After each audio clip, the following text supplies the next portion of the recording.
What's going on, everyone? Eli here from FCP Euro with Jamie Orr, and this car right here, this is a 2021 Audi S3. This is a European spec car that we're actually not going to even get in the US.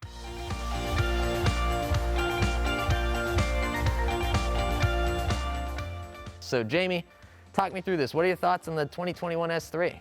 Well, it's forbidden fruit, so we're just not gonna get it. This is a German car. If you are in Germany, you can go and buy one, but with COVID, etc., we're traveling less, so to have the opportunity to kind of hang out with it, especially here, is amazing. It kind of looks amazing. It definitely looks amazing. I myself am a big Audi guy. I have an SQ5 right now, a certain other Audi on the way. So I'm a big fan of the hatches. It brings me back to my GTI heritage, but unfortunately, this is just something that we're not going to get. So like you said, to have the ability to be around the car and see the hatchback and see everything in person is super special. I have to ask, what are your thoughts on the facelift? I think it looks amazing. Genuinely, when you see the lights light up, when you're sitting driving it, the interior, the fit and finish, the gloss front, everything about it looks amazing. It looks like a Golf R that's 30% more expensive or something like that. Which you and I were talking off camera a little bit, and we were mentioning how this may not be something that Americans buy, and that's why Audi hasn't brought it to the US yet.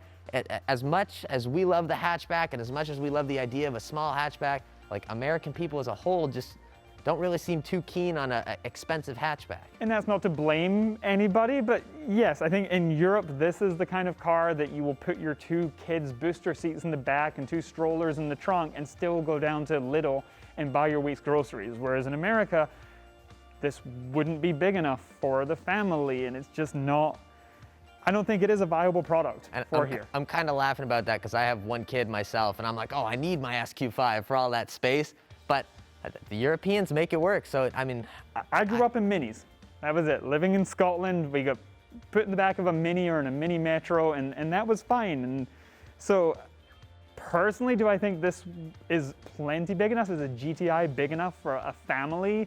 Absolutely. But America, again, I don't want to cause controversy, but it is the land of the SUV, and I think that's why we do get the RS6 Avant. Yeah, so hallelujah, yeah, we get exactly the RS6 Avant. So, I mean, Audi has a history of not bringing wagons to the US or Avants to the US just because they don't really fit the American market, and it definitely makes sense. We finally got the RS6, which I think is the perfect first wagon for us because it's big enough that Americans actually will buy it. It seems like they're selling really well, so that's a bonus. I feel like there was those old jokes, like nobody had an Audi poster on their bedroom wall when they were a kid. Yes, we did. We had RS2 posters on our walls. And again, that's not most people, but a certain cross-section of society may have. And I feel like the RS6 is that car. It's that you can go out, put your kids in the back, your groceries, and then go and play with Lamborghinis. Yep, exactly. And I feel like this isn't that car. That's totally fair. I mean, an RS6 would honestly probably be about and maybe, like 2 feet wider. Maybe here and wider. And twice the price. But I just think, look at the RS3 Sedan. Yeah. We do have them. They are formidable. For sure. I mean, dream cars, and we still don't see that many. Yeah. The people that do love them, the people that know about them do, and then to have a more obscure version of a hatchback, I can't see it working. So as much as I sit here and just want to be around this car as much as I possibly can, I get why we are not going to get it. And to give Audi a little more kudos, the RS5 Sportback, no, not Sportback, Fastback? Sportback. Sportback. Okay, was launched in America. Yeah. We were the first country to get it, so it's not like we're not getting the cool stuff. We're just getting stuff that they think makes sense and stuff that maybe. And the RS5 Sportback is the perfect example. Again, it's bigger than the 3. It's a 5. It's got 4 doors. It's got the big sloping hatch, so you can pop, your stroller in there and your 2 kids or whatever we want to say as far as that goes.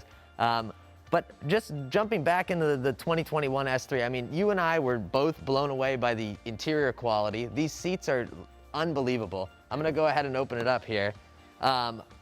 The quilted Alcantara centers with, I mean, there's lots of bolstering action here. The screens are wild. I'm I'm really excited to see like the future of Audi just based off of this car. And I know Europe generally gets them before we do as far as you know, the next generation of models, but this makes me excited for the future of Audi. I mean, even the gear shifter is super futuristic, the screens are super futuristic, the vents are right in your face. Everything about this is just so cool. So, I mean, even if we don't get the hatchback in the US, the S3 itself, super cool car. This packaging is super cool, and I'm really excited to see what comes out of it. I think you hit it on the head. I think the fit and finish, the design, where the design is going is phenomenal. I mean, even if you want to jump around, looking at the door card, the amount of angles and the stitching is wild. I mean, the crisscross stitching there and all of these, I mean, you're right, futuristic, but it really blends well. If that carries on across the line and seeing that kind of RS6 fit and finish trickling down, amazing. Yeah. So yeah, we may not get a Sportback, we may not get the hatchback, but if we get this sort of influence, then we're golden. And I was surprised, and naively, auto lifting and just all of these things that are really premium and just send the price out of what I think the US, people will say they'll buy it. Yeah. But people won't. And that's, people said they would buy a stick all-wheel drive Golf wagon, and they really didn't. Yeah. So the internet says they'll buy a lot more than we really do, unfortunately. But it's killer, and it's just super cool hanging out in your beautiful workshop and get to spend some time with a super cool car. Yeah, for sure. Well, thank you for bringing it by. This was really, really cool, and thanks for walking around it with me. If you guys are interested in seeing more content like this, definitely let us know. Huge thanks to Jamie again for being in the video, for bringing the cars by, and for being a part of the team now. Super exciting stuff. As always, if you guys enjoyed the video, make sure you hit subscribe, hit that like button below. Thank you guys so much for watching, and we will catch you next time.